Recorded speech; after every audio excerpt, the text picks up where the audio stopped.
Hi, very good afternoon to all. My name is Bhavna and our subject is BOM, that is Business Organization and Management. This is for the BCom students for first year in first semester for both general and computer students. In this previous lecture, we discuss principles of organization. I hope you understand this lecture. If you have any doubt in the yesterday's class, please let me know. Today our topic is what is a formal organization and what is the informal organization and what is the difference between the formal and informal organization. Let's see here. Formal organization.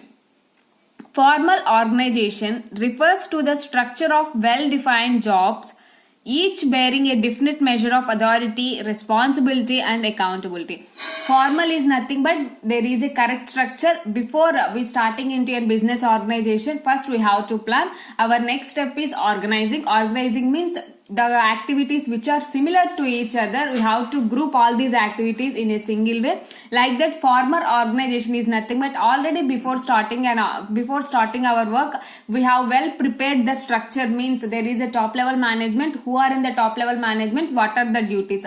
What are their duties? And also the middle level management and also the low level management. So we have to segregate each level management and also have to segregate the duties. Means it is a well structured. Before starting into our production only, we have all set these activities. So we can say it is a formal organization. Means it is well structured.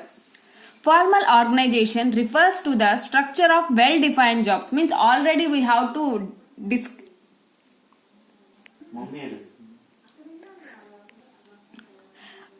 Formal organization means it is a well structured. Before starting into an organization means they are segregate the jobs and also they are segregate the duties. So we can say it is a formal in nature.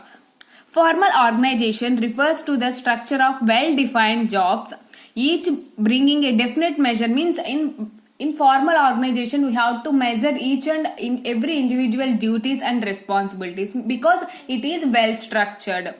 And also we can measure our authority, responsibility and accountability.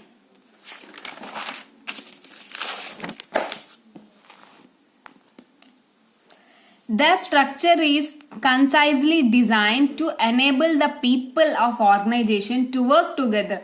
While they are well structured means this structure can help the people to work and coordinate with each other, because before starting into the process they know each and every employee know their work. So based on their work they make coordination between other people and it contributes to a friendly nature in the organization.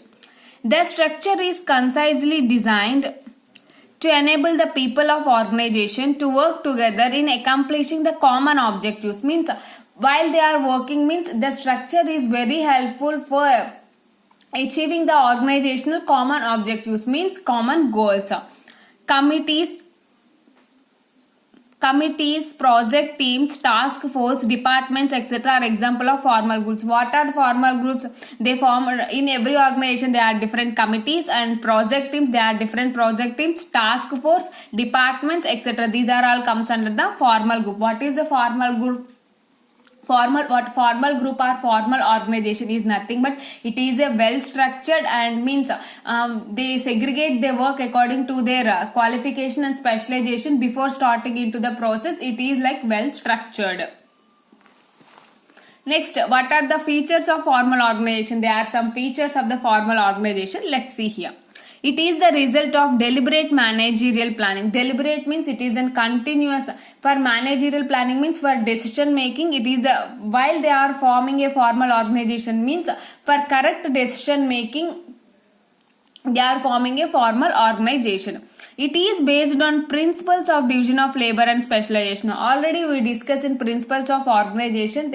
Our second principle is division of labor according to their specialization. So it is based on this formal organization is mainly based on the principles of division of labor and specialization. According to the employees' specialization and according to the employees' educational qualification, in our organization the work can be divided. It is based on activities to be performed, not on individuals who perform such activities. Means already in formal organization the individual interest is not considered. Based on their educational qualification only, the authority, the people, the higher authority has distribute their work. So here the individual interest is very low and the organization interest is very high. And it is formally proclaimed by top management and hence shown on organizational charts. I want to show the organizational chart. We can say this is an organizational chart, means here there is a chief executive. For this chief executive, general manager in production and also general manager in marketing and also general manager in finance. In production there are two managers, plant A manager and plant B manager. They are the employees. Here also plant A, plant B, means this is like a formal structure. Before enter into your production or before starting a production, they form like that. First he is the top level, most top level executive, chief executive. Next middle person is the general manager, is the lower management, and these are the employees, or we can say workmen or foremen. So this is the chart, means they form like the chart based on the organization. Based on the organization, the charts may differ, but it is in a formal way. It is formally proclaimed by the top management and hence shown as organizational charts. Means the formal organization is nothing but it is a well planned structure for production. For using this formal organization, we save our time and also we are unable to wastage our resources. Next, it sets up boundaries and specific part of actions which must be strictly followed. Means for every work, for every manager there is a targets and there is a boundaries. Means in formal organization there are some rules and regulations. Each and every manager should follow these rules and regulations.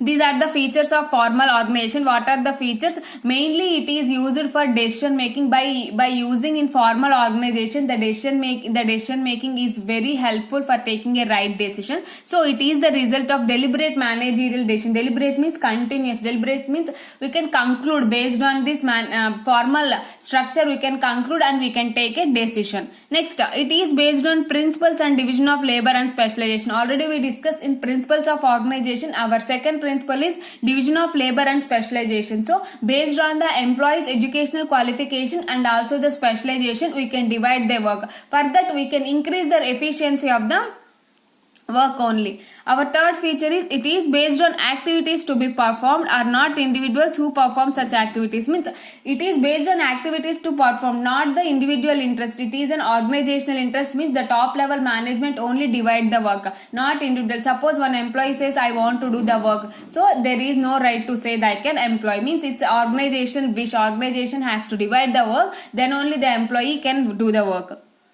It is formally proclaimed by top management, means the orders, the rules and restrictions are come from the top level management. Already we see the chart, that is chief executive will form the decisions, will make the decisions and will form the rules and regulations. Based on rules and regulations only the middle management and lower level management has to follow. And it is set up boundaries and specific part of actions. Means for every target we have some boundaries, means we have to produce up to limit only, we are unable to cross the limit. Means for every business organization there are some boundaries. The boundaries also set up by the top level management only. These are all the features of the formal organization. Next, types of formal organization. There are two types. There is a permanent formal organization, there is a temporarily formal organization. Permanent formal groups. Permanent formal groups include interrelationship between the manager and subordinates are represented in organizational charts and permanent committees. Means while we have a business organization, in this business organization we have permanent formal groups. Means well structured permanent groups. What are the groups? They include the interrelationship between the managers. Means these groups include, they want to create a good relationship between the managers and subordinates as represented in organizational charts. Already we've seen in the organization chart. Means they want to create a good relationship between the managers and their subordinates. And they are permanent committees, means they are permanent committees for taking some decisions. So we can say they are permanent. While our production method is changed, but these committees does not change. We can say it is a permanent formal groups. The main aim is to form a very good relation with the managers and their subordinates. And some permanent committees, suppose every business organization want to change their production process or want to change their business, but these permanent committees are constant, there is no change. According to that, they are temporarily formal groups also. Temporarily formal groups include task groups, project teams, temporary committees which are formed to deal with some specific problem. Such groups are dissolved on completion of the task for which they are performed. Means where business ends, up to now these permanent groups are there, but these temporary groups are formed only for finishing the particular work. Suppose our in our business organization we get one project, so for the completion of the project we form a team. The form will disappear at the end of the project. We can say these types of groups are known as temporary groups. Means task groups means while performing a task we form a group. After the completion of the task the group will disappear. At the same time, project teams, temporary committees, these temporary committees are formed for solving some special problems. After the problem is solved, this committee will disappear. We can say these type of committees, groups or tasks we can say as temporary formal groups. Permanent means it is a permanent body where the changes occur, the committees cannot disappear, but temporary groups only formed for some special purpose only. If the purpose is completed, the group will disappear. These are the types of formal organization. Next, what are the advantages of the formal organization? It facilitates the determination of objectives and policies. Means it says the determination and what we do, what are the objectives and what are the policies. The main advantage is before starting the process, each and every individual, not only employee up to the top managers also, they facilitate the objectives and also policies.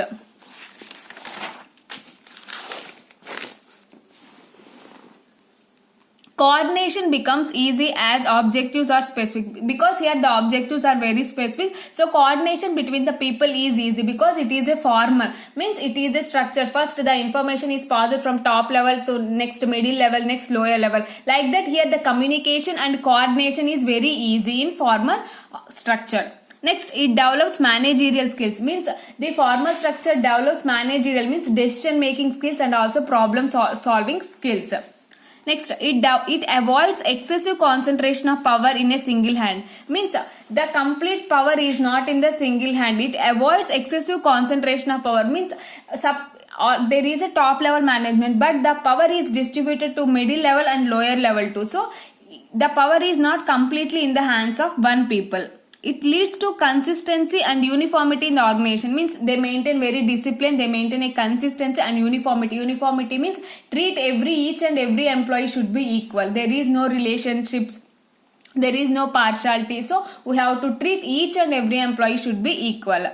And failures can be located effectively. We can locate if there is any failure in our business organization, we can locate effectively because it is a formal structure, there is not informal, so we can locate our failures very easily. These are the advantages of the formal organization. What are the advantages? It facilitates the determination of objectives and policies. Means it explains what are our objectives and what are our policies. Coordination is very easy.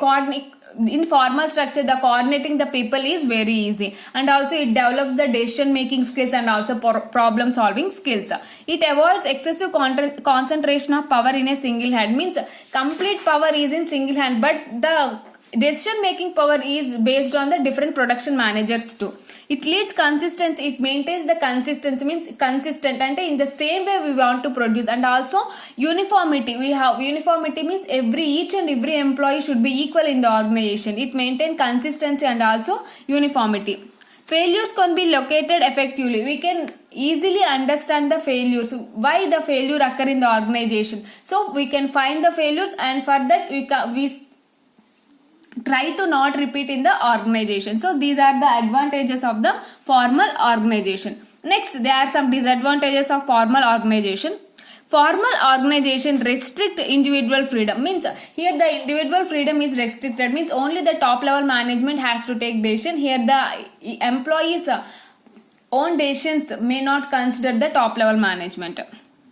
Therefore, there is no creativity or self-initiative on part of workers to the work hard. Means the workers will feel like that the workers will done work based on the steps are based on the rules given by the top management. Here there is no chance to show the creativity of individual employee. We can see it is the one of the disadvantage. Next, formal organization tend to dominated by individuals at higher level of management hierarchy. Means the employees will feel like that, means every rules and restrictions, each and everything is completely followed by the top level management. Here there is an we say autocratic hierarchy, means each and everything we have to follow based on the top level management only. They feel like that it is a dominated, means the top level people are dominating these employees. This generates dissatisfaction and frustration among the lower level managers. Those who are in the lower level management, they get frustrated and they get dissatisfaction because they are not, these people have no power to take individual decisions. Next, such organization emphasizes rules and discipline and therefore leads to delay in decision making and execution organizational plans. Means each and everything decision is completely taken by the top level management. For that, such organization emphasizes rules and discipline. Means there, in formal organization we know that it is a well defined structure and there is a very strict rules and policies. So based on the rules and discipline leads to for making a decision, means for taking a decision in a business organization, it means delay when compared to the informal organization. It take delay while taking this decision. So they are saying it is also one of the disadvantage. These are the disadvantages of the formal organization. What are the disadvantages? First disadvantage is the employees who are working in the organization, they are feeling like we are unable to show the creativity of their we are unable to show their own creativity because each and everything should followed by the top level management only. And also they feel like that we are dominating by the top level people, and they feel like dissatisfaction and frustration to the lower level managers. The persons who are working in the lower level managers, they feel like disappointment and frustration because there is a higher hierarchy of top level management. Each and every step we have to be followed top level management only. And also decision making can daily based on the strict rules and regulations. For taking any decision, it may take some time. So it is also one of the disadvantages. These are all about the formal organization. We discuss what is formal organization and what are the features of the formal organization, what are the types of the formal organization, and advantages and disadvantages. I hope you understand this lecture. If you have any doubt till up to now, let me know.